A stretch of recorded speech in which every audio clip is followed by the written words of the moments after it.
Welcome back. In this video, we're going to talk about the component definition of the inner product in both R2 and R3. To begin our discussion, I want to motivate why we will use the inner product. The inner product operation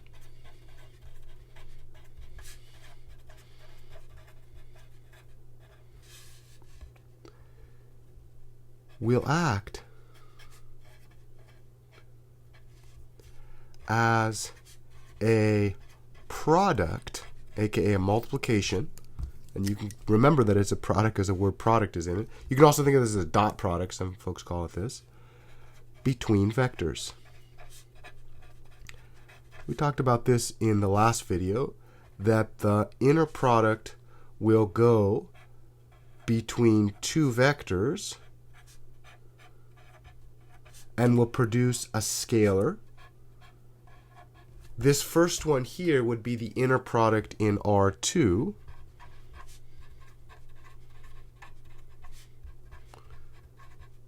And the way that you would know that it's an inner product R2 is because on the left and right hand side of the dot, these would be vectors in R2. We also have what we call the inner product or dot product. These are synonyms, same meaning, different words, in R3. And in this case, the left and right inputs of the inner products would be of size 3, and the output would be a real number. Notice that in any case, the inputs have to be the same size. We're going to think about the inner product as really having two major purposes. The inner product is designed to do two things.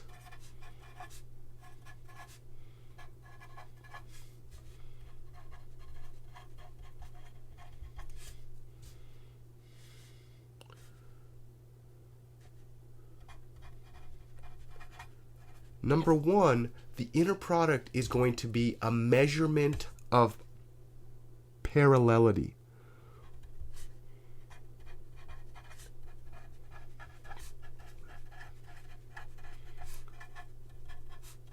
Will act or will be a measurement of parallelity, the state of being parallel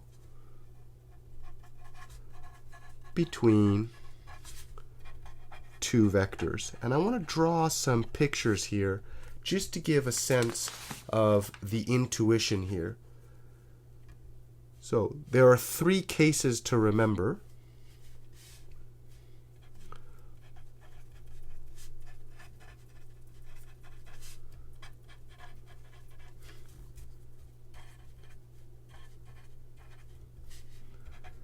In this case, we're going to let x and y be vectors in R2. The same intuition happens in R3. It's just harder to write this. We say that x dot y should be a positive number. The inner product between x and y should be positive. This is you could read this as x dot y, or if you wanted to spend a little bit more time, you could read this as the inner product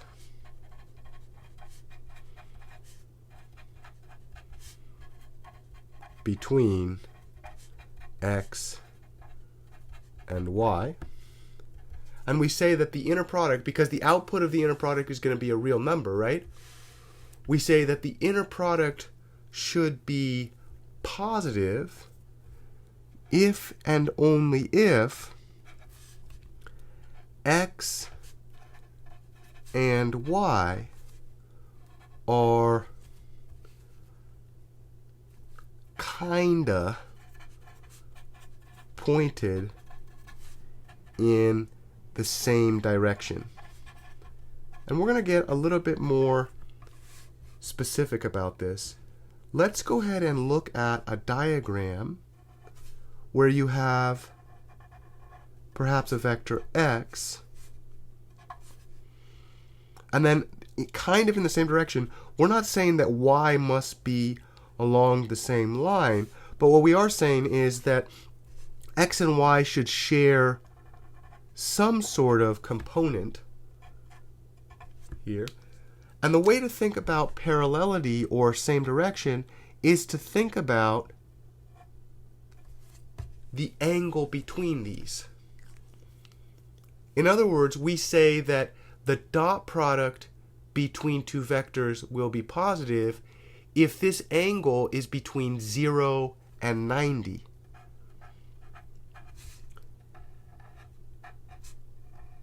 And do you see how the idea that this angle is between 0 and 90, that in that case y is somewhat in the direction of x? If you were to look at projecting y down onto x, there would be a non-zero length of this projection. And this gets into the second purpose, which we'll talk about in a bit. So this was case 1.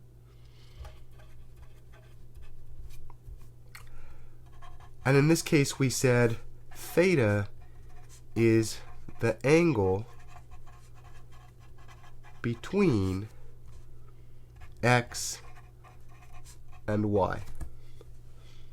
For constant magnitude, if x and y had constant magnitude, the closer theta is to 0, the larger this number, this dot product, should be. If x and y have constant magnitude and theta is close to 90, 90 degrees is not at all parallel, right? 0 degrees is extremely parallel. So the more parallel, the bigger the dot product, assuming constant magnitude. The less parallel, the smaller the dot product, and this is case 2. In this case, we want to construct an operation such that the dot product between two vectors is 0. Well, what would it mean to have 0 parallelity? 0 parallelity would mean that the vectors are perpendicular or orthogonal.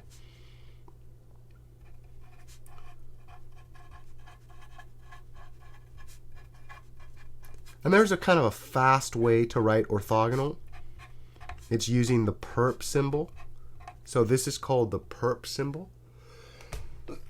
And it's a mathematical symbol that represents x is orthogonal to y.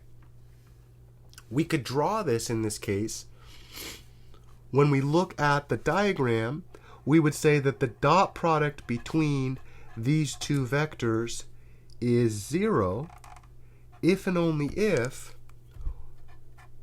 the angle between them is 90 degrees. So let's call this angle theta. We say that we're going to construct an operation where the dot product is 0 if and only if the angle between these is 90 degrees. And if you like radians, perhaps we call that pi over 2. All right. So this is the major idea of the dot product. We're going to use it to measure parallelity.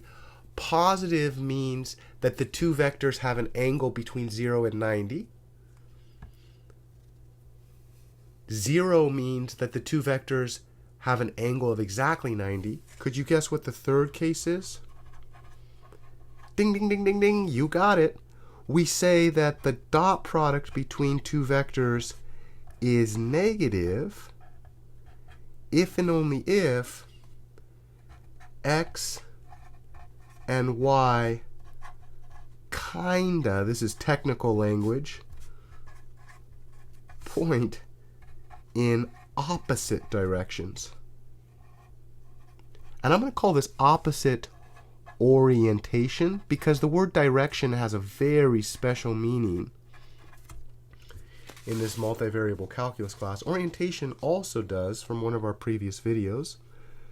And if we look at this diagram, we're going to do the same analysis here. We would say that we expect a negative dot product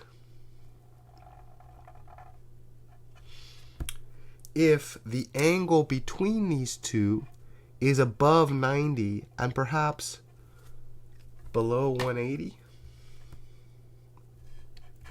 And again, but one of the major ideas here is if we project y down onto the direction of x, the span of x, you'll see this called, the length of this projection would be a negative scalar multiple of x. So that negative scalar multiple will very much be connected to the way that we define the dot product there. And we say that in this case, we have a negative dot product if and only if the angle between the two vectors is bounded between 0 and 180. And perhaps we need to specify again that theta, I'm theta, theta, theta, theta, I'm theta, is the angle between x and y. Okay. So the first thing the inner product was used to do was to define a measurement of parallelity, and we wanted three different things to be true. If the vectors had an angle between 0 and 90, we wanted the dot product between those vectors to be positive because they are somewhat parallel. The projection of one on the other has a positive scalar. If they are not at all parallel, aka they are orthogonal, aka they are perpendicular, we expect that the dot product would be 0 because the amount of this one in the direction of this one is 0. And then we expect if one of them is kind of oppositely oriented, pointing away, we want to create an operation where we get a negative scalar value out. Okay, that was the first thing that we wanted the dot product to do. The second important thing that we're going to use dot products for is actually an extension of this, which is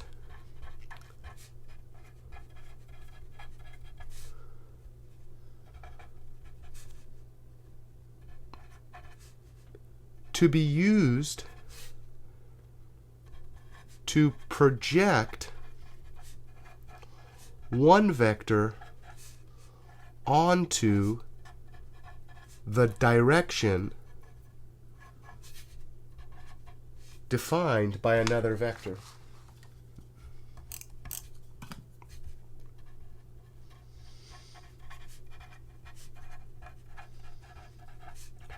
And there's a really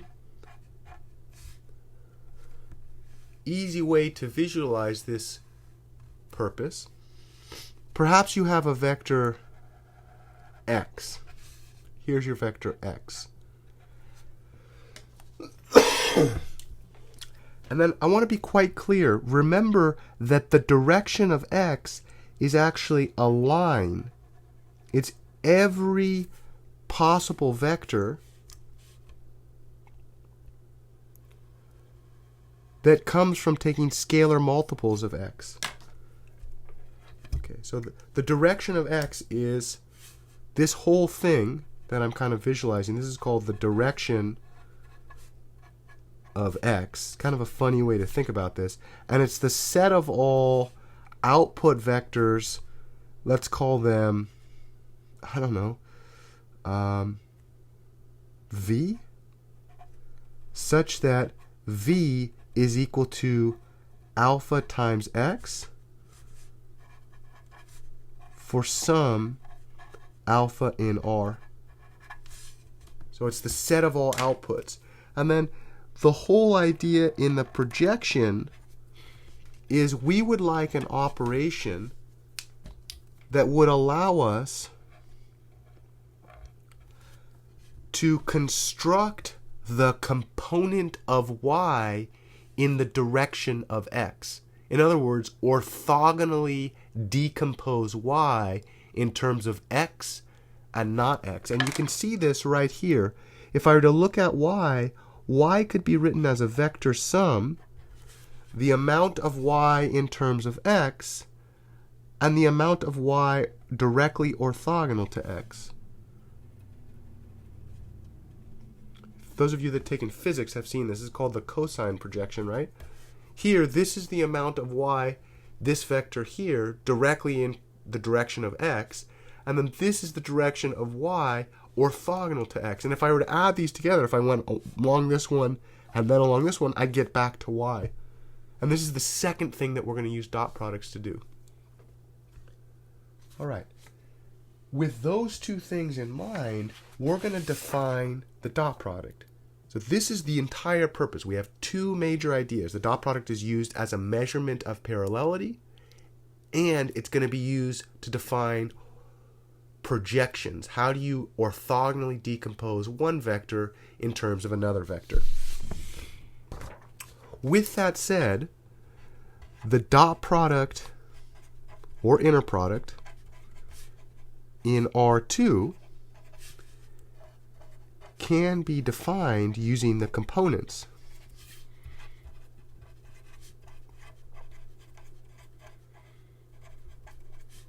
Okay, so if we let x be equal to x1 and y1, and y be x2, y2, where x1, y1, x2, y2 are all real numbers, then we define x dot y, and I know this is a dot product because the thing on the left is a vector and the thing on the right is a vector. And this is one of those things you want to check for yourself, because the symbol is the same as scalar vector multiplication. You got to check, is the left a scalar and the right a vector, or is the left a vector and the right a vector? In this case, we define this to be the product of the components individually summed. So this is x1 times x2 plus y1 times y2. And the claim is this simple definition of the dot product of vectors in R2 satisfies the exact conditions that we wanted as a measurement of parallelity and projections. And we're going to see this throughout this lesson. Could you guess, looking at this definition, how you might define a dot product in R3? Could you guess what the generalization is? Ding, ding, ding, ding, ding, ding. You got it. It's literally the exact same thing, except we add the product of the third components. And this is called the component definition of the dot product because it's literally in terms of the components. So we let our first vector have three components, call them x1, y1, z1. And we let our second vector have three components, x2, y2, z2. And then we define the dot product between these two vectors. And again, we could see this is dot product because the left is a vector and the right is a vector. And we know it is dot product in R3 because each of those vectors has three components. We multiply each of the components and then we add each of those products together. You got to be a little careful. You have to remember this dot over here is dot product. These dot right here are scalar multiplications. We have to check that as the mathematician's writing that to make sure we don't get confused. This is the component definition of the dot product. And in the next few videos, we're going to see the algebra of this dot product, all the algebraic properties that this yields, as well as an interpretation of this dot product to verify that this does exactly what we expected, which is those two major important things. We'll see you in the next video.